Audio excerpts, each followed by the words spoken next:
Dahil nga pala pinag-usapan na rin lang naman natin about sa vaccine. Ano ba yung, magandang, eksplanasyon?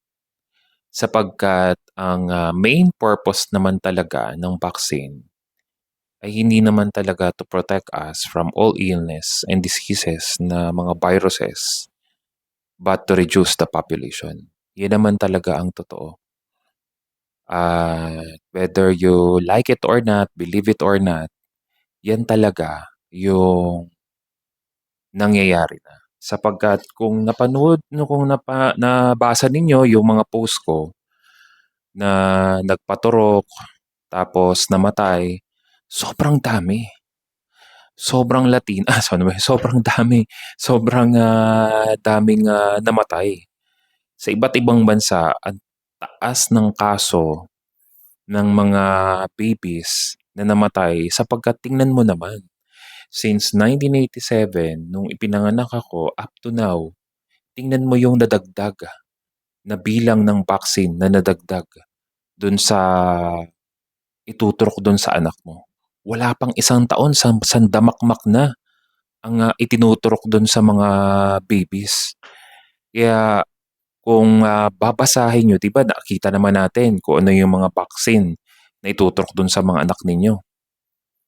Ito yung problema, yung ingredients na ginamit dun sa bawat vaccine na yun, naku, kikilabutan po kayo. I-PM niyo po ako kung gusto po ninyo. Ayoko lang banggitin dito sa video na 'to at baka magkaproblema yung account natin.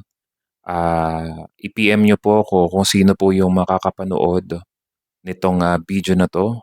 I-PM niyo po ako at ise-send ko po sa inyo yung mga ingredients ng vaccine at ano yung mangyayari kapag ito'y naiturok na sa mga anak-anak ninyo. Kaya meron po tayong mga kilala mula sa iba't ibang bansa na sinusubaybayan natin na ang naging, ginawa nila hindi sila nagpaturok. But there's a big difference between dun sa mga, magulangin na pinaturokan yung anak nila at yung baby nila. Eto kumpleto ng turok, sakitin yung anak niya na nag-focus lang talaga sa whole foods, yung tunay na pagkain. Eh, hindi naman. Awa naman po ng Diyos. Eh, healthy naman po yung, anak nila kahit walang vaccine mula sa hospital. Ikaw naman talaga ang masusunod dun, tatanungin ka naman, eh. So, ikaw mag-decide po kayo or hihintayin mo na lang yung posibleng maging effect ng vaccine na ito sa mga anak natin. Think about it.